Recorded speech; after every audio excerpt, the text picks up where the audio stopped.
Hi, favorites. Okay, are you ready for chapter 2? I am already in love with this story and with the dog, even though we don't even know much yet.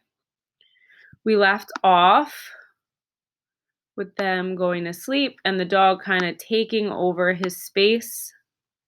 So let's see if he can continue the run. Chapter 2.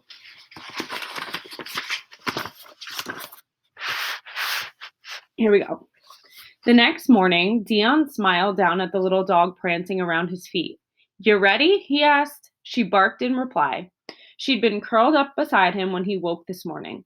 "You know what you've got to do now, don't you?" Richard, one of the other runners, asked him. "What?" Dion replied. Richard smiled. "You've got to give her a name." Dion had groaned at that. She wasn't his dog, but she did seem to have attached herself to him, and he couldn't just keep thinking of her as dog. Richard was right. She needed a name. But what name? It should be short, he thought. Long names just got shortened anyway. It should be fun and playful, but not silly. It should suit her, and it should have something to do with the race, maybe. Then he had it. Part of his race led through the Gobi Desert, and that was the perfect name for her. Gobi. Gobi was excited now she had a name, and the man had given it to her, and he'd fed her and let her curl up beside him to sleep. This was so great.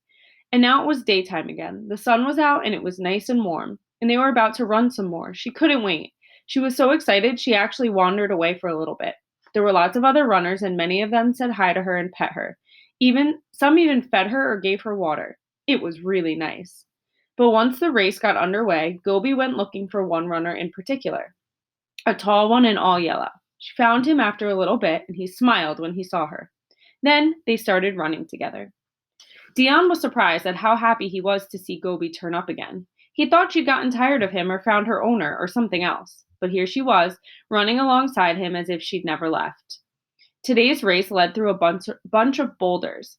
The footing was tricky because the rocks shifted around beneath your feet. You had to be careful if you didn't want to get hurt.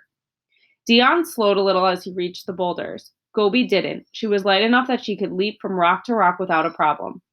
Julian was the same way. Dion had seen him leap from rock to rock the day before. Today, Dion had made sure to be in front before they got to the boulders because he knew he'd lose some time once they reached that section. Sure enough, he soon heard Julian coming up behind him. But when Dion got to the top of the pile, he stopped. He could see for miles from up there. There was the next checkpoint way ahead, just past a small village. There was the starting line way behind them. There was the path from here to the village. It was nice and flat and straight, and they'd been running on that until the markers had led them up here. And there was one runner flying down another path. It was Tommy. "Whoa," Julian said from beside Dion. "That's not right."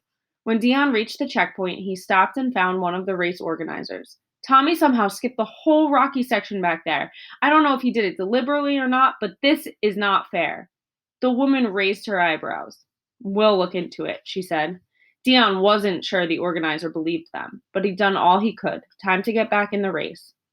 Tommy was way ahead, but the race path curved a bit. At one point, he and Dion were maybe half a mile apart. Dion assumed Tommy had seen him and would slow down, but Tommy continued running fast ahead and didn't stop for Dion to run together as they had before. He went another way. Dion tried to catch Tommy. The gap was too big, though. All that happened was that Dion wore himself out and Julian shot past him. Dion was mad at himself. He'd had this problem before. He got angry and then he got careless. His first ultra race, he'd gotten so angry he actually quit the race partway through. He was starting to feel that same way now. Usually his wife was there to help him get over his anger, but she was still back in Scotland. Dion was all alone. Then he glanced down at Gobi still running beside him. He smiled. No, he wasn't alone, and having that little dog there was enough to take his mind off chasing Tommy down and everything else. Just having Gobi with him was enough to keep Dion going. This race was not over yet. Go respond.